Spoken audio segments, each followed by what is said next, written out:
আমার তরুণ বন্ধুদেরকে বলতে চাই, লাল কার্ডটা কাকে দেখাতে হবে সেইটা বোঝার বুদ্ধি আপনাদের হয় নাই। আপনার দল যারা বিক্রি করে দিচ্ছে সংবিধানের নামে, সংসদের সামনে গিয়ে ওদেরকে লাল কার্ড দেখান। যদি আপনার বুদ্ধি থেকে থাকে আর বুদ্ধি প্রতিবন্ধী হলে বলেন রাকসুর ফান্ডিং এ আপনাদের সবাইকে পাবনায় চিকিৎসার ব্যবস্থা করা হবে।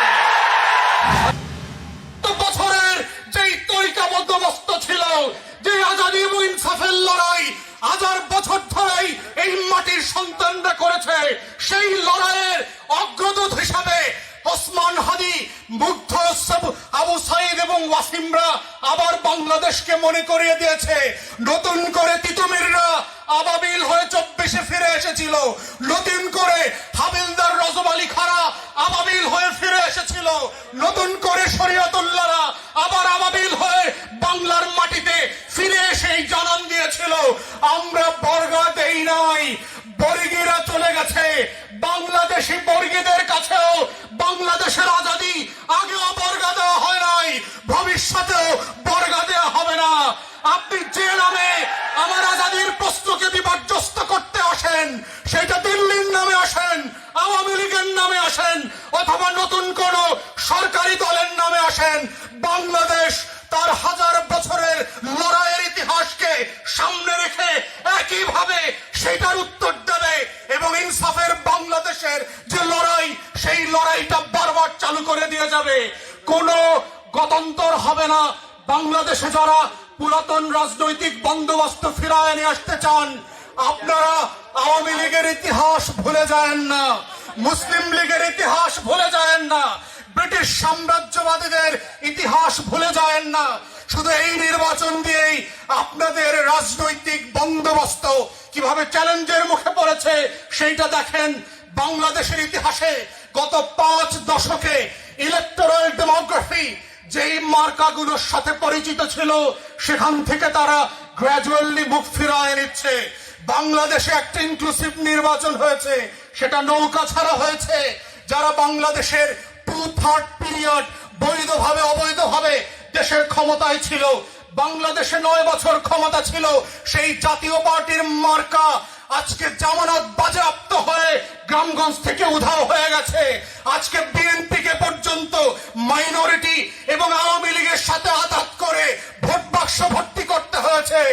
অতএব যারা বাংলাদেশে শহীদ জিয়ার রাজনীতি করেন, আমরাও শহীদ জিয়ার রাজনীতি করি।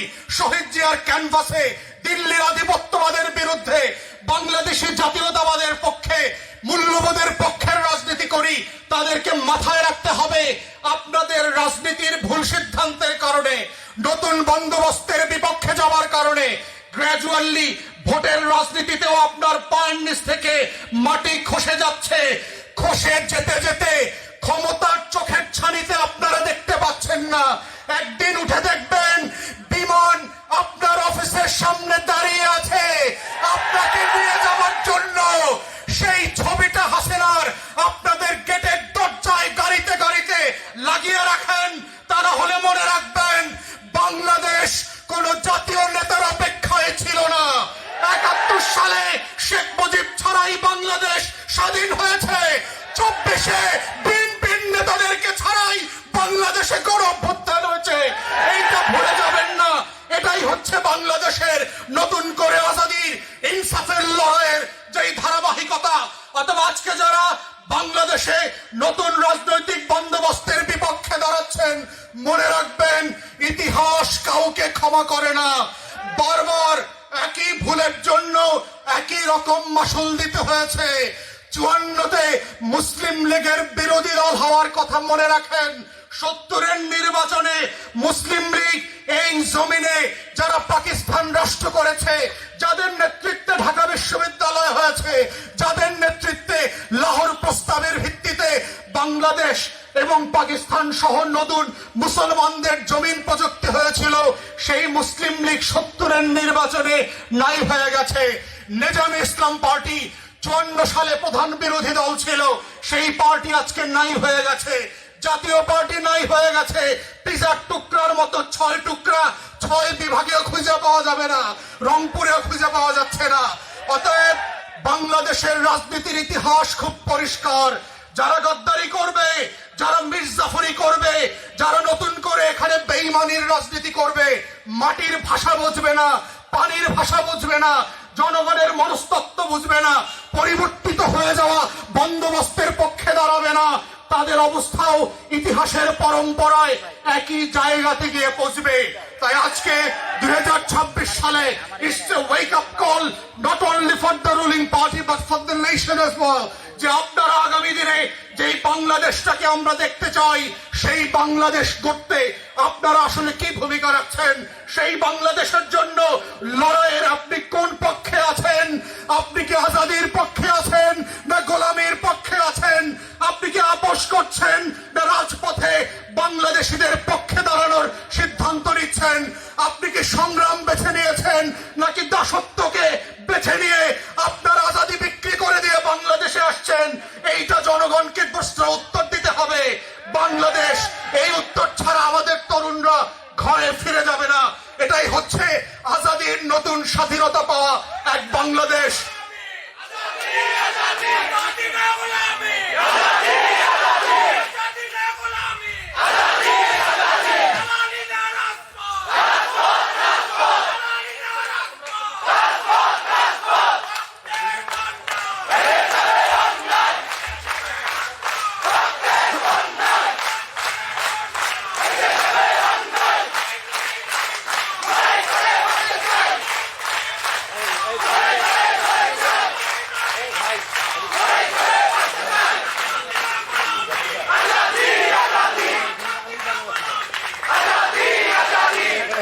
তাহলে আমরা খুব পরিষ্কার করে আমাদের আকাঙ্ক্ষার কথা, স্বাধীনতার ঘোষণাপত্রে আমাদের যারা মুক্তির লড়াইতে নেতৃত্ব দিয়েছেন তারা খুব পরিষ্কার করে বলেছিলেন যে আমরা একটা রিপাবলিক চাই।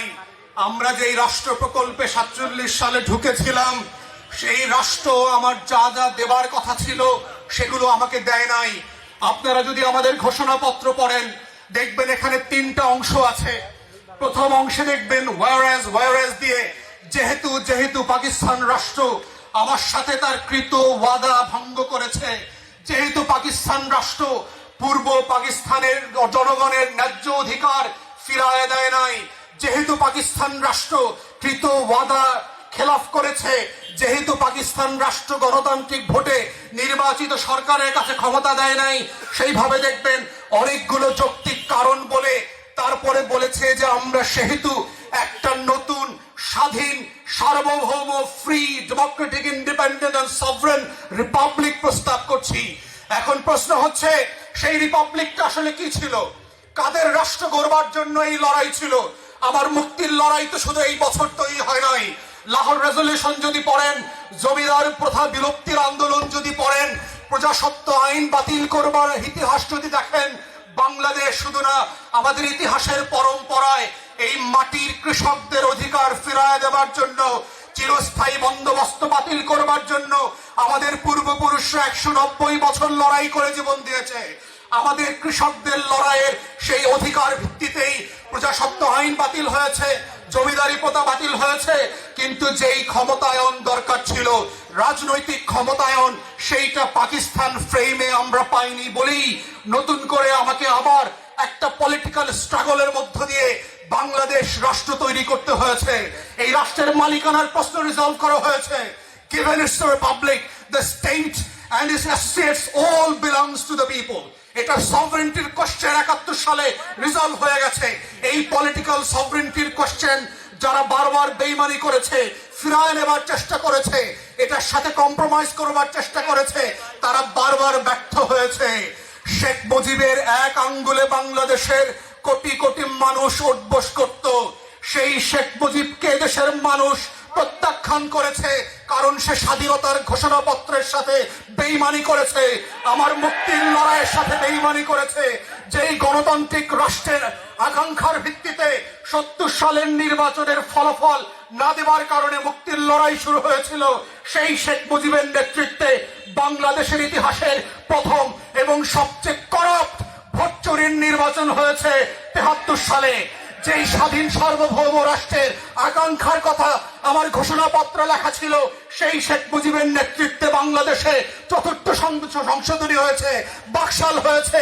বাংলাদেশের মানুষের অধিকার, কথা বলার স্বাধীনতা কেড়ে নেওয়া হয়েছিল এবং আওয়ামী লীগ এত অভিশপ্ত একটা দল, তার নিজের দলটা পর্যন্ত বাকশাল করে সে বিলুপ্ত করে দিয়েছিল।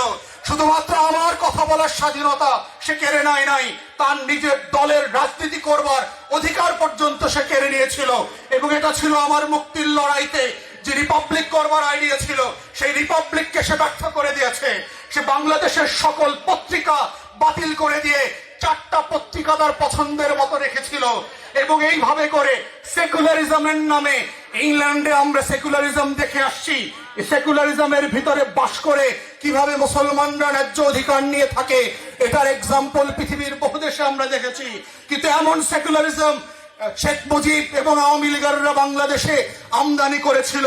পরের দিন থেকে রেডিও টেলিভিশন থেকে বিসমিল্লাহ উঠে গিয়েছিল, কোরআন তেলাওয়াত বন্ধ করা হয়েছিল। বাংলাদেশের প্রত্যেকটা প্রতিষ্ঠানের মনোগ্রামে যে ইকরা বিসমি রাব্বিকাল্লাযী খলাক, পড়ো তোমার প্রভুর নামে, সেই প্রত্যেকটা মনোগ্রাম বাতিল করে দিয়েছে। বাংলাদেশের যেই যেই প্রতিষ্ঠানের সাথে ইসলাম শব্দ, মুসলিম শব্দ ছিল, সেগুলো বাতিল করে দিয়েছে। এটার নাম সেকুলারিজম ছিল না। বাংলাদেশকে ইসলাম বিদ্বেষী ফ্রেঞ্চ মডেলের একটা কাঠামো, সোভিয়েত ইউনিয়নের মতো ধর্ম বিদ্বেষী একটা কাঠামো তৈরি করবার মধ্য দিয়ে রিপাবলিক চরিত্রের সাথে এই আওয়ামী লীগ বেইমানি করেছিল। আমার মুক্তির লড়াইতে বেইমানি করার ফসল আওয়ামী লীগকে কাঠে কোতাবে দিতে হয়েছে, পাড়ায় মহল্লায় দিতে হয়েছে। 21 বছর রাজনীতি থেকে বিচ্ছিন্ন ছিল। তাই আমার বিএনপির বন্ধুদেরকে মনে করিয়ে দিতে চাই, রাজনৈতিক প্রশ্ন সংবিধানের দোহাই দিয়ে, অজুহাত দিয়ে আমাদেরকে কাঁঠাল খাওয়ানোর চেষ্টা করবেন না।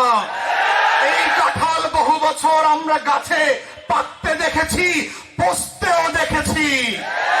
এই কাঁঠাল সংবিধানের জপতে জপতে ওবায়দুল কাদেররা এখন কলকাতার আইসিইউতে ঘুমাচ্ছে। এই সংবিধানের কাঁঠাল জপতে জপতে শেখ হাসিনাকে এক কাপড়ে বাংলাদেশ ছাড়তে হয়েছে। এই সংবিধানের কাঁঠাল জপতে জপতে আজকে ভারতকে আওয়ামী লীগের তীর্থস্থান বানাতে হয়েছে। যেই দলের একাংশের নেতৃত্বে বাংলাদেশ স্বাধীন হয়েছিল, আজকে সেই দলের নেতাদেরকে, সেই পরিবারের সদস্যদেরকে দেশ ছেড়ে পালাতে হয়েছে। These are events that the party needs to learn from. যদি লেসন না নেন, ইতিহাসের কাঠগড়ায় আপনাদেরকেও দাঁড়াতে হবে। 17 বছরের জুলুম, নির্যাতন, জেল জুলুম আর গুমের ইতিহাস এত তাড়াতাড়ি ভুলে গেলেন। আপনারা গোল্ডফিশকেও হার মানিয়েছেন। এত তাড়াতাড়ি আত্মবিস্মৃত জাতি। আওয়ামী লীগেরও এটা ভুলতে 17 বছর সময় লেগেছিল, আপনারা 17 দিনও সময় নেন নাই। অতএব আমার রাজনৈতিক বন্ধুদেরকে বলছি, আপনাদের জন্য আমরাও লড়াই করেছি, সংগ্রাম করেছি। শহীদ জিয়ার ক্যানভাসের রাজনীতি আমরাও করছি। কিন্তু আপনাদের আচরণের মধ্যে, আপনাদের বিএনপির এই 26 সালের আয়নায় আমরা বেগম জিয়াকে খুঁজে পাচ্ছি না।